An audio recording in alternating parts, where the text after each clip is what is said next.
Bienvenue sur Hypnotalk, le podcast d'Hypknowledge. Hypnotalk, c'est un espace d'échange sur l'hypnose, les neurosciences et la pédagogie. Sur Hypnotalk, on parle de préparation mentale, de performance, d'apprentissage et aussi de santé mentale et de bien-être. On rencontre les acteurs, on leur pose nos questions, on dresse l'état de l'art et celui de la science. Bonjour Anis Guéras. Bonjour. On est aujourd'hui dans la Maison des sciences de l'homme et de la société, donc qui est le labo du CNRS de l'Université de Poitiers. Merci de nous accueillir ici. Est-ce que vous pouvez nous expliquer votre rôle au sein de cette université ? Oui, bien sûr. Alors moi, du coup, je suis aujourd'hui ce qu'on appelle un enseignant-chercheur. Ça veut dire que mon métier se divise en deux parties. Il y a la partie recherche, où je vais investiguer, je vais mener des recherches sur des sujets qui sont en lien avec ma spécialité. Et l'autre dimension va être l'enseignement. Donc l'enseignement, c'est principalement en fac de psychologie, qui est le bâtiment juste à côté de là où on se trouve, et dans lequel j'enseigne sur plusieurs disciplines en lien avec la psychologie. Donc ça peut être la psychopathologie, ça peut être les neurosciences, des matières comme la recherche documentaire en lien avec la science. Donc c'est ces deux versants-là qui, aujourd'hui, forment mon métier. Alors, est-ce que vous pouvez nous résumer un petit peu votre parcours et comment on a envie de devenir enseignant-chercheur ? Comment on a envie ? Alors déjà, il faut clairement le vouloir dès le départ, parce qu'on ne peut pas se retrouver à faire enseignant-chercheur si ce n'est pas une vocation depuis qu'on est tout petit. Moi, déjà, j'ai eu cette transmission du plaisir de l'enseignement au travers de ma mère, qui était enseignante aussi, donc elle m'a transmis ça, ce petit gène-là d'enseignement. À un moment donné, je me suis posé la question à savoir comment est-ce que je peux allier mon plaisir de découvrir un peu comment fonctionne le cerveau, de comprendre un peu le comportement des humains, mais d'un autre côté, pouvoir transmettre ce que je sais. Et finalement, la combinaison de ces trois-là m'a dit, je pense que l'enseignement dans le milieu de la psychologie peut être intéressant, parce que ça me donne quand même ce côté, on continue de chercher. Finalement, les recherches ne s'arrêtent jamais, surtout sur le cerveau. Et donc, le parcours traditionnel, c'est simplement une licence, master, doctorat, en psychologie principalement, qui vous emmène là, et à partir du moment où vous avez votre doctorat, effectivement, là, vous commencez à être dans le circuit maître de conférence, enseignant-chercheur, maître de conférence, professeur d'université si vous voulez monter en grade. Et là, votre travail consistera à dispenser les cours et faire des travaux de recherche. Donc voilà un peu le parcours traditionnel et simpliste. Ça ne veut pas dire que moi, c'est ce que j'ai fait, parce que moi, je suis parti un peu à droite à gauche, étant donné que j'ai fait des formations, par exemple, en parallèle de mon master. J'ai fait des formations en hypnose, j'avais commencé même déjà en licence. J'ai fait un passage aussi en médecine, en neurologie. Je me suis formé aussi sur pas mal de petites choses à droite à gauche, notamment l'ingénierie de formation, pour savoir comment être un bon formateur. Et il n'y a pas de tableau ou alors de chemin extrêmement figé pour devenir enseignant-chercheur, mais il y a quand même une espèce d'indication sur laquelle vous devez respecter licence, master, doctorat. Et donc, vous êtes intéressé à la psychologie et à l'hypnose. Pourquoi ces terrains de jeu-là ? Pourquoi ces terrains de jeu ? En fait, ça peut peut-être paraître un peu bizarre, mais Dr House, je vous parle d'un personnage comme ça, c'est vraiment le côté où, en gros, ce qu'on voit à la télé, le côté fictif, c'est parfois finalement bien plus proche de la réalité que ce qu'on peut penser. Et en gros, moi, quand j'ai vu des personnages un peu comme ça, comme Dr House, etc., en fait, ils m'ont vraiment poussé à avoir ce comportement un peu hors du commun, dans le sens où je me suis dit, déjà, moi, je suis un peu atypique sur certaines composantes, comme tous les humains, et comment est-ce que je peux associer le plaisir d'être quelqu'un d'un peu spécial avec ce côté finalement le rendre utile, parce que mon plaisir depuis toujours, ça a toujours été d'aider mon prochain, par exemple. J'ai toujours eu cette vocation au travers de mon éducation, de ma culture et de mon environnement, d'aider mon prochain.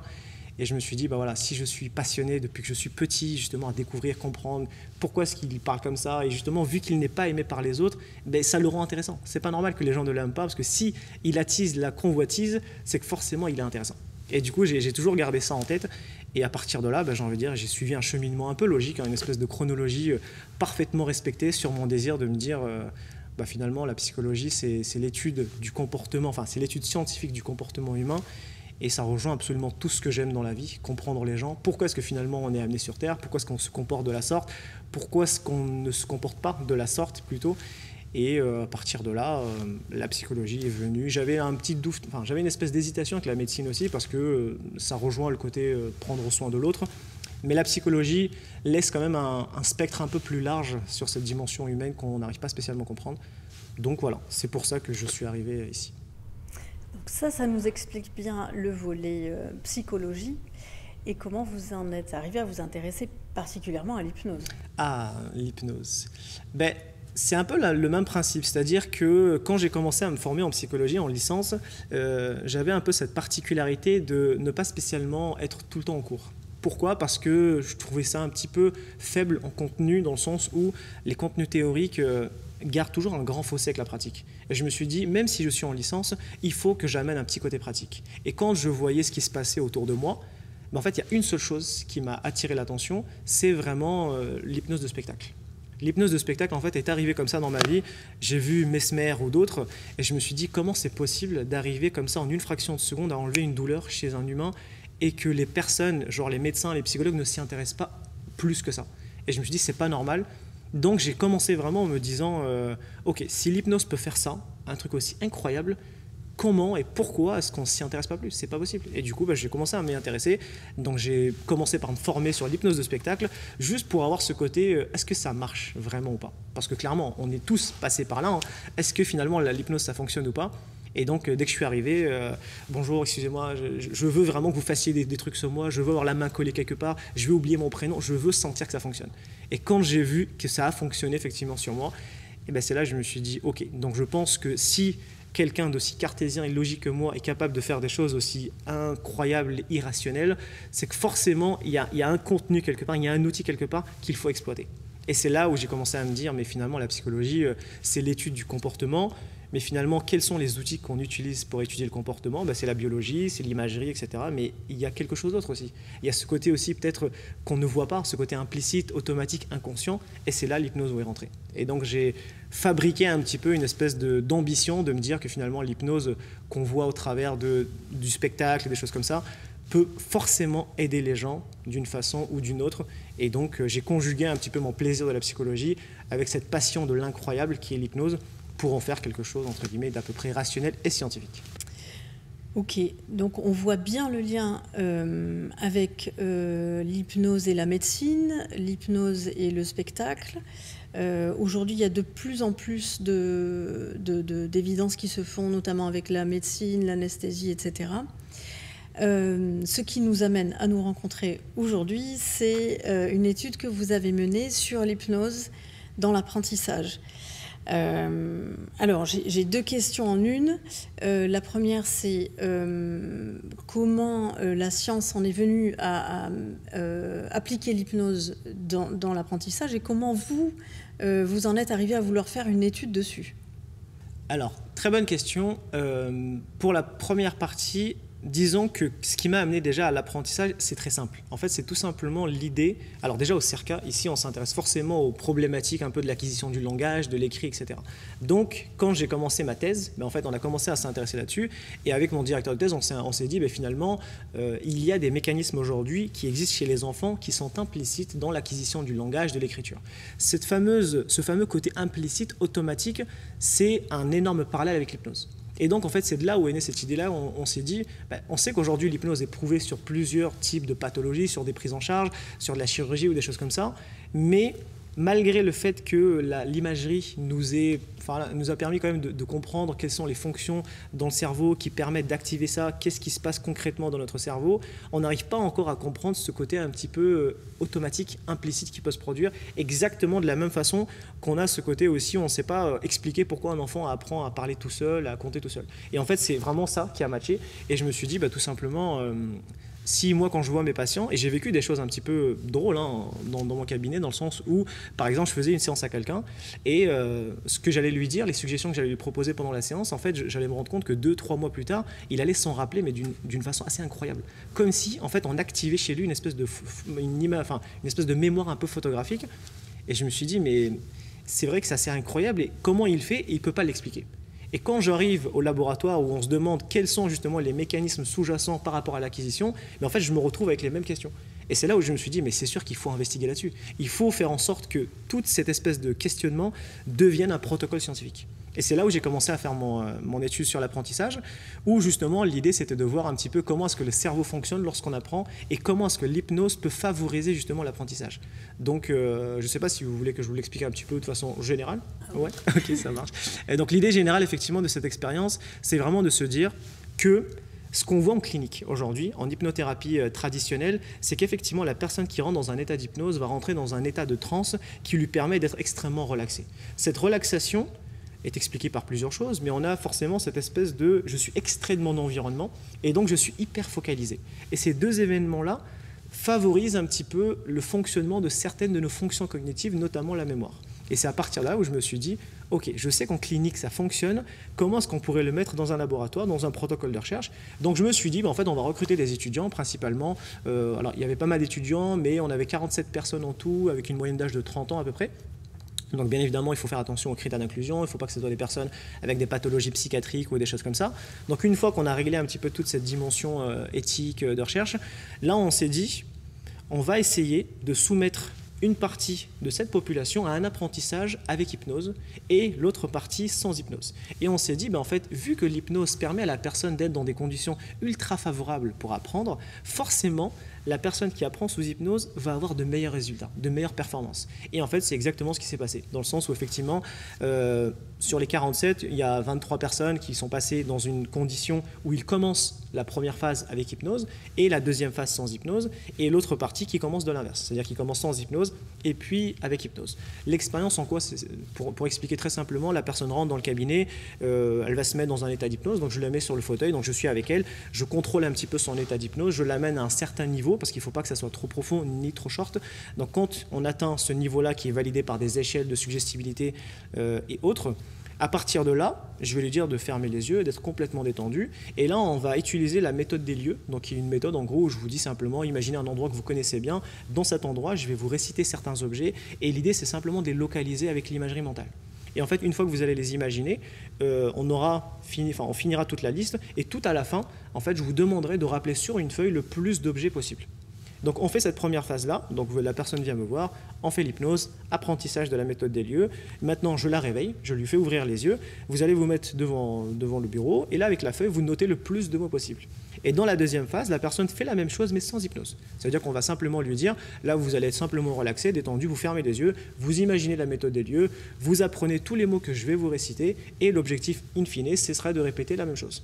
Et quand on a comparé un petit peu les deux, en fait, on s'est un peu simplement aperçu que les personnes qui apprennent sous hypnose, en fait, ont de bien meilleurs résultats que ceux qui apprennent sans hypnose. Et ça, on l'a expliqué avec des hypothèses, on l'a expliqué dans nos discussions en disant qu'effectivement, la personne qui apprend sous hypnose n'est pas stressée. Au contraire, en fait. La personne qui aujourd'hui, l'étudiant qui est face à ses examens, forcément, il va avoir ce côté un peu parasité, justement, parasitage par rapport au cortisol qui est produit, le stress, etc. Alors que la personne sous hypnose, quand on demandait aux personnes, on disait, mais en fait, Anis, quand vous m'avez demandé d'apprendre, en fait, j'étais bien. Et j'étais pas du tout stressé. Je ne m'inquiétais pas à savoir est-ce que je vais réussir ou pas. Et c'est ça qui a fait que ça a fonctionné. C'est vraiment le côté où justement la personne est tellement focalisée que forcément il y a un état de détente qui est bien aussi. Et donc la combinaison des deux, de l'état de bien-être plus l'hyperfocalisation, où on n'a pas justement tous ces parasites un peu extérieurs, environnementaux ou même les stimuli intérieurs, des pensées ou des choses comme ça. C'est vraiment la combinaison des deux qui nous a dit que forcément dans le milieu éducatif et de l'apprentissage, l'hypnose peut vraiment être ultra intéressant. Donc voilà un peu déjà. Ok, donc ce qui apparaît le plus évident dans les résultats de cette étude, c'est que la relaxation et l'hyperfocalisation permettent un meilleur terrain d'apprentissage.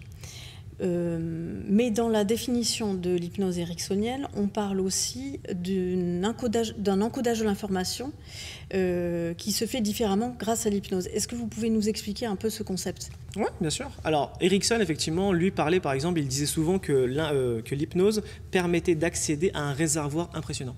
Un peu ce côté où effectivement l'hypnose ouvre la clé à une espèce de réservoir qu'on a tous en nous, ce fameux inconscient, dans lequel justement on peut encoder des informations beaucoup plus facilement qu'en utilisant simplement notre conscience.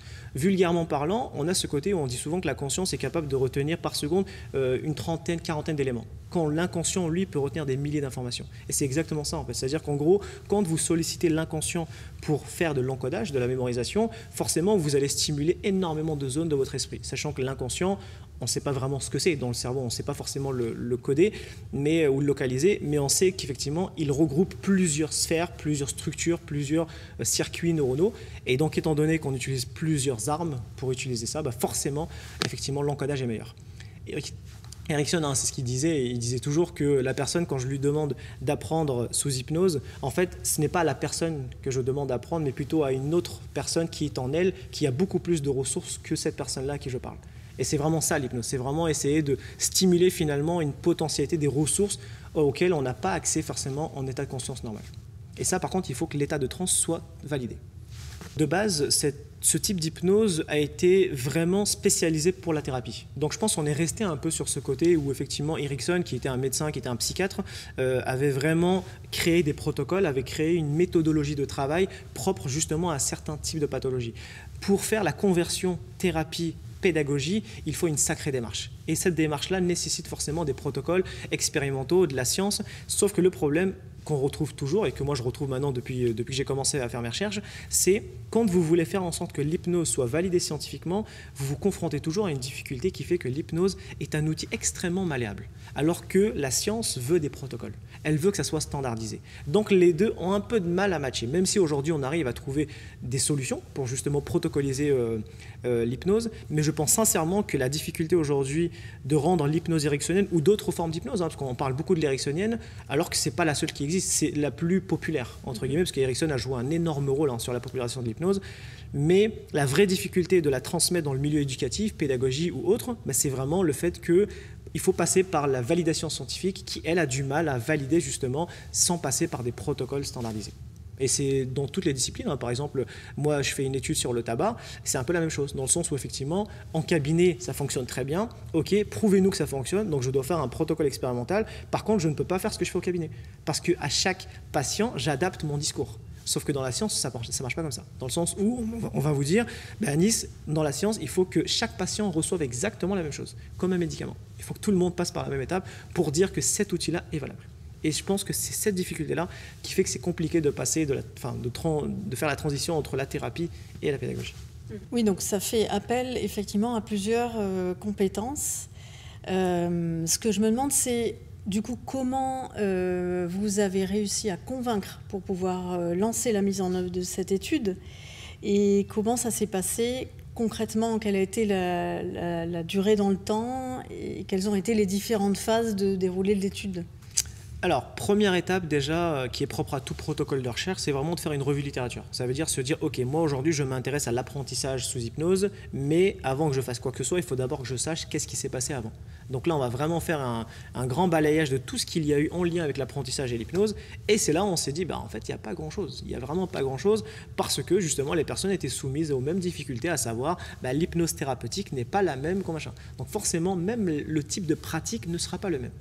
Donc, revue de littérature, donc ça je l'ai fait, en fait tout ce travail, toute cette expérience a été fait par deux personnes. Donc moi, le principal investigateur, et mon directeur de thèse qui était le superviseur. Donc c'est lui qui était là aussi pour gérer un petit peu, pour me corriger, pour me reprendre et pour m'aider. Donc une fois que j'ai fini ma revue de littérature, j'ai préparé un protocole. Donc là, on crée entre guillemets un petit peu la trame de notre expérience, de notre protocole avec la durée, le nombre de participants, les critères d'inclusion, d'exclusion. Une fois qu'on a finalisé tout ça, là, on doit passer par un CER, un comité d'éthique de recherche qui est composé d'experts scientifiques qui vont justement nous dire est-ce que votre étude est valable ou pas ? Est-ce qu'elle peut être validée ? Est-ce qu'elle respecte certaines normes éthiques, etc. Est-ce qu'elle n'est pas dangereuse, par exemple ? Est-ce qu'elle ne porte pas atteinte à la personne ? Quelles sont les retombées ? Pourquoi est-ce que vous faites cette étude ? Quels sont l'intérêt ? Sur quoi vous vous basez pour avoir construit votre protocole. Donc c'est un comité comme ça qui appartient, donc c'est Tours, donc c'est des enseignants-chercheurs qui font partie de l'université de Poitiers et de Tours par exemple.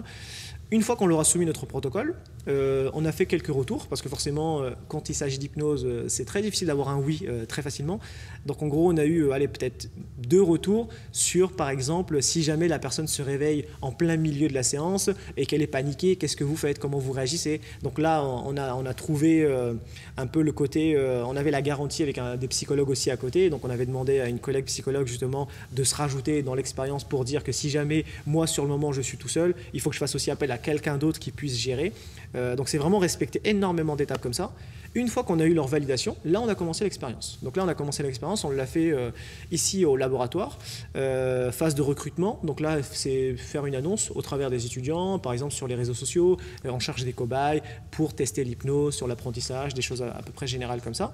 Une fois qu'on a eu le nombre total de recrutement, donc on a eu 52 participants, 4-5 personnes ont été exclues de l'étude parce qu'ils présentaient par exemple soit des maladies, soit des choses comme ça. parce qu'il y avait aussi des personnes sous traitement, par exemple.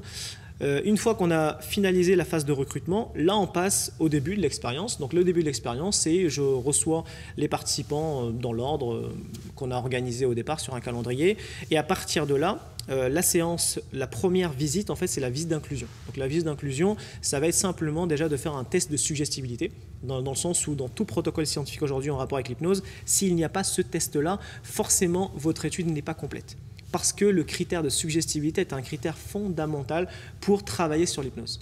Donc une fois qu'on a fait notre visite d'inclusion, on s'est bien assuré que la personne a compris en quoi consistait notre étude, qu'on a fait le test de suggestibilité, donc je fais l'échelle de Stanford, de Harvard, donc c'est des échelles d'hypnose qui sont validées scientifiquement, permettant de dire est-ce que la personne est suggestible ou pas.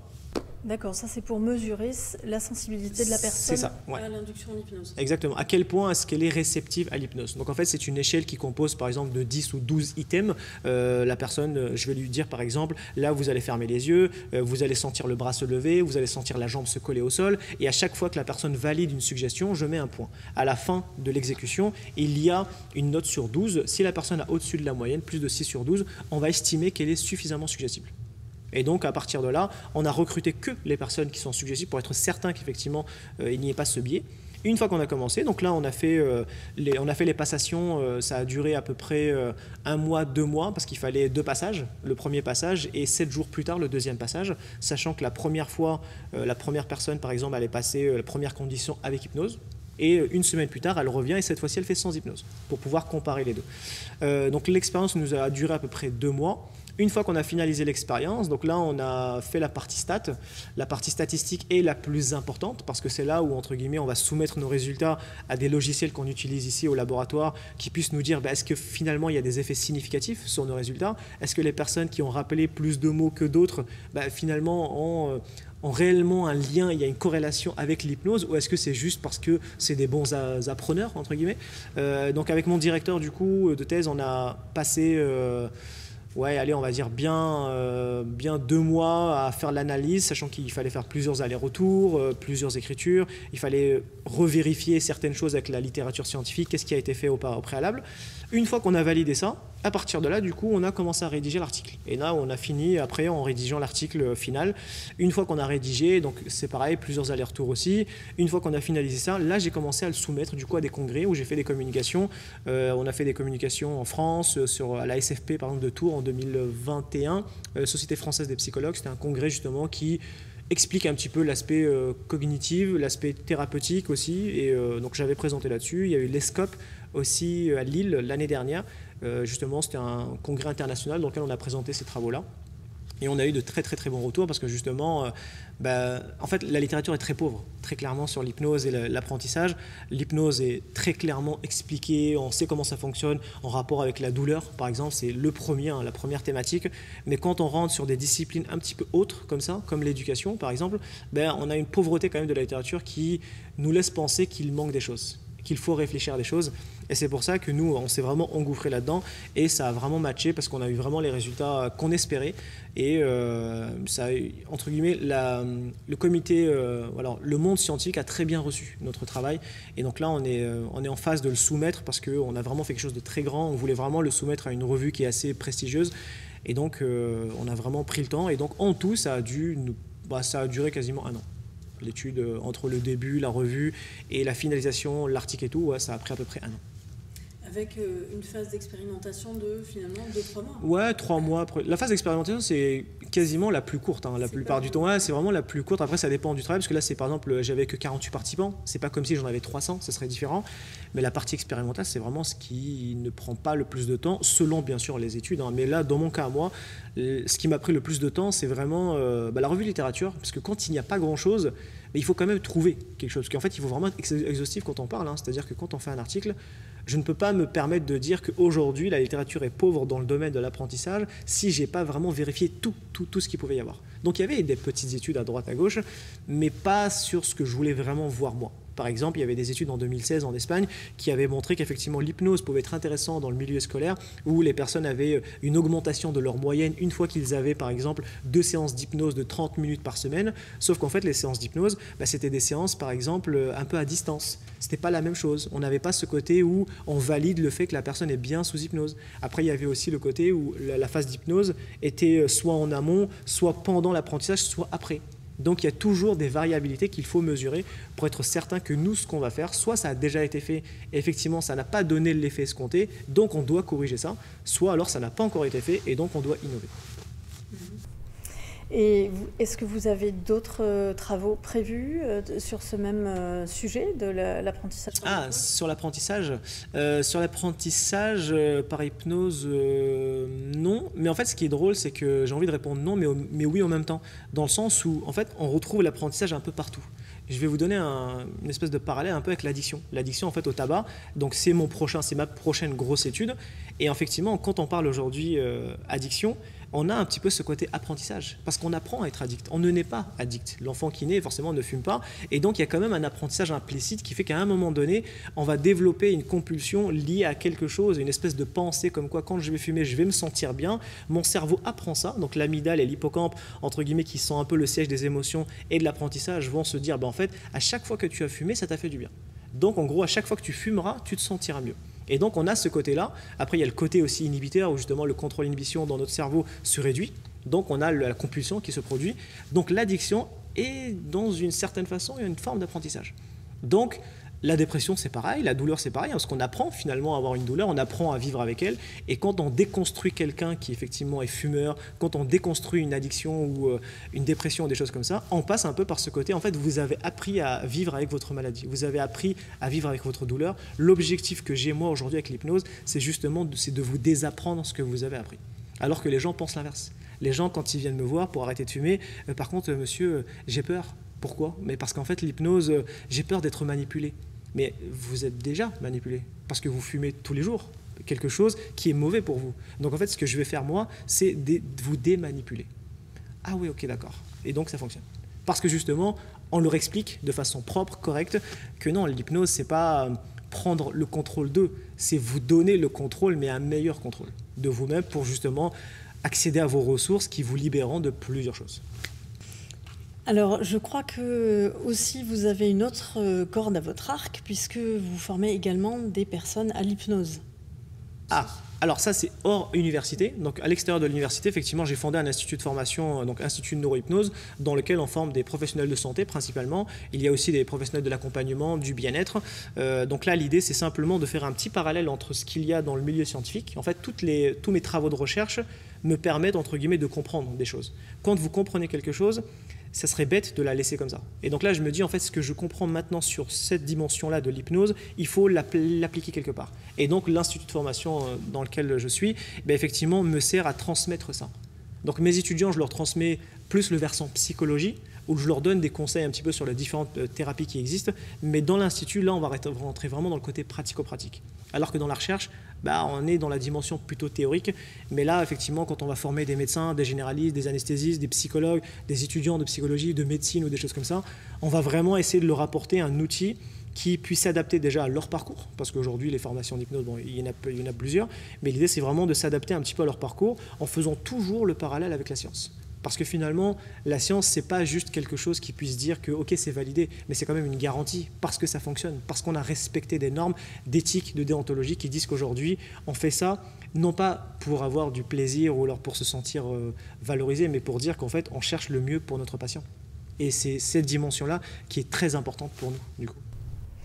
Est-ce que c'est cette dimension-là que les personnes qui viennent se former chez vous viennent chercher? Ouais, exactement. En fait, quand on me contacte, la plupart du temps, c'est toujours des questions qui reviennent du style vous savez, j'ai contacté cet organisme-là, cet organisme. Finalement, pourquoi viendrais chez vous? Parce que vous savez, moi, la seule chose qui m'a intéressé chez vous, c'est parce que justement, vous êtes enseignant-chercheur. C'est parce que justement, vous parlez beaucoup de l'aspect éthique, déontologie, du côté scientifique.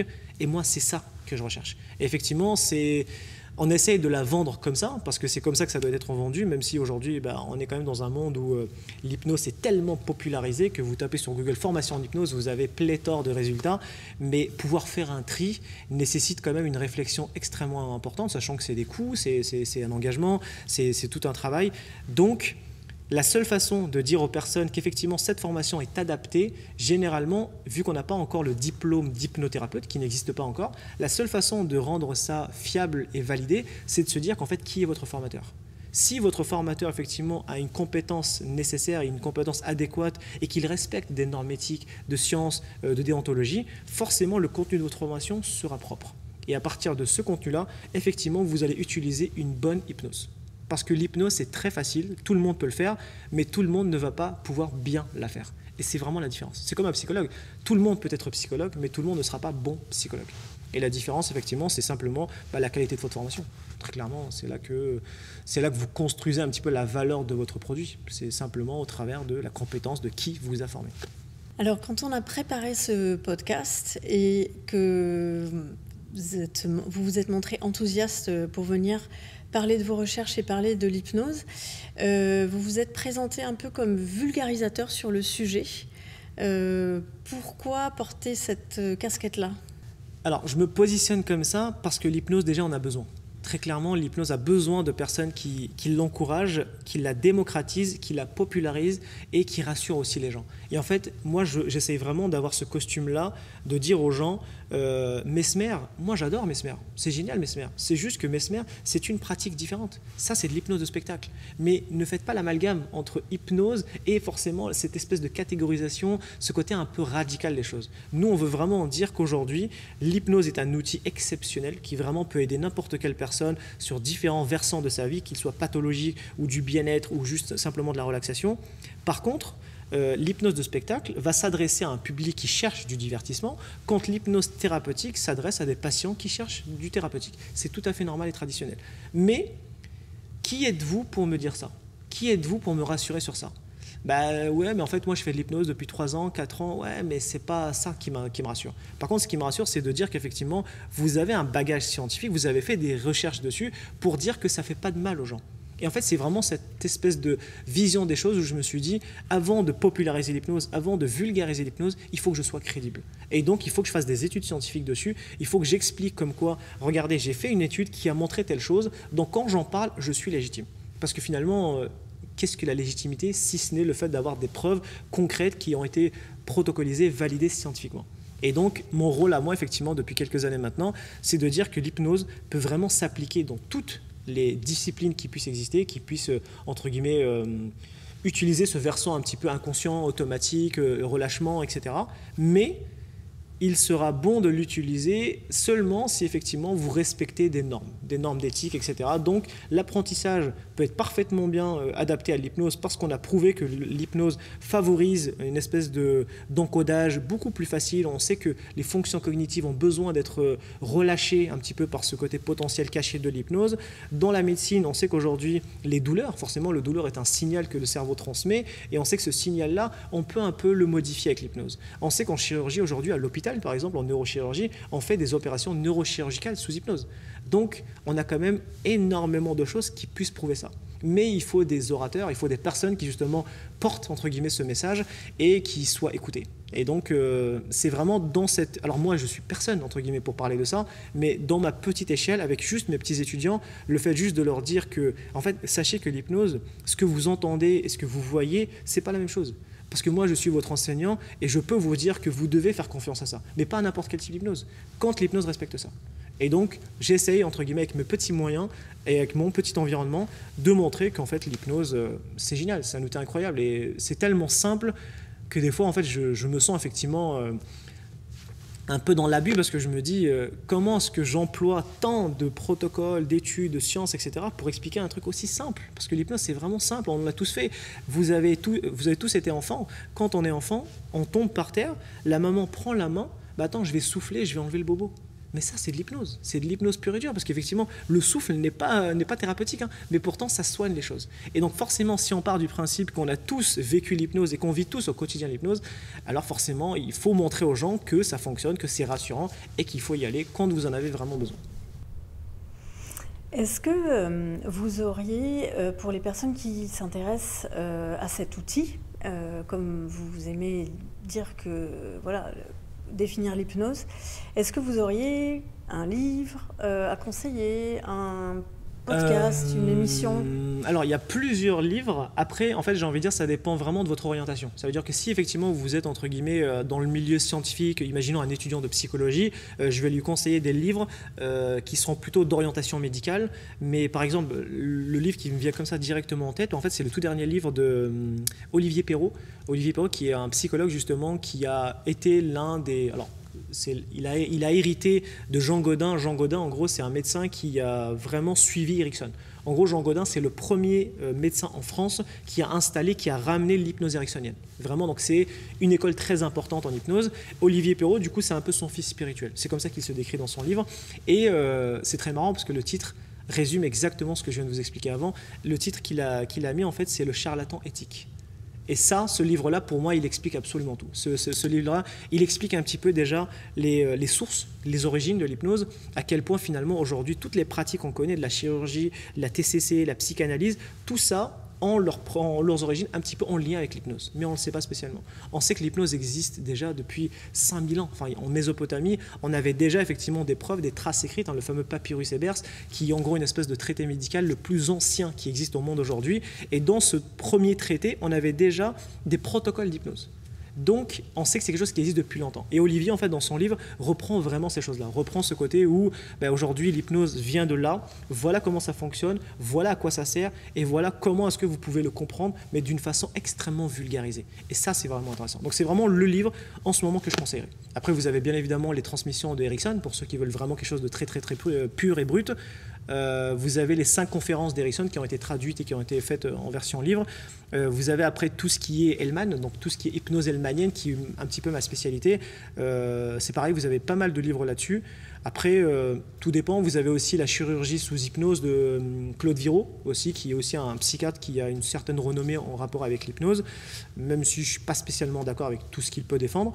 Mais livre très intéressant parce qu'il donne aussi cette dimension, l'hypnose vraiment dans le milieu hospitalier. Comment est-ce qu'effectivement ça fonctionne et quelle est la différence, par exemple, dans le libéral, parce qu'effectivement, on ne travaille pas de la même façon.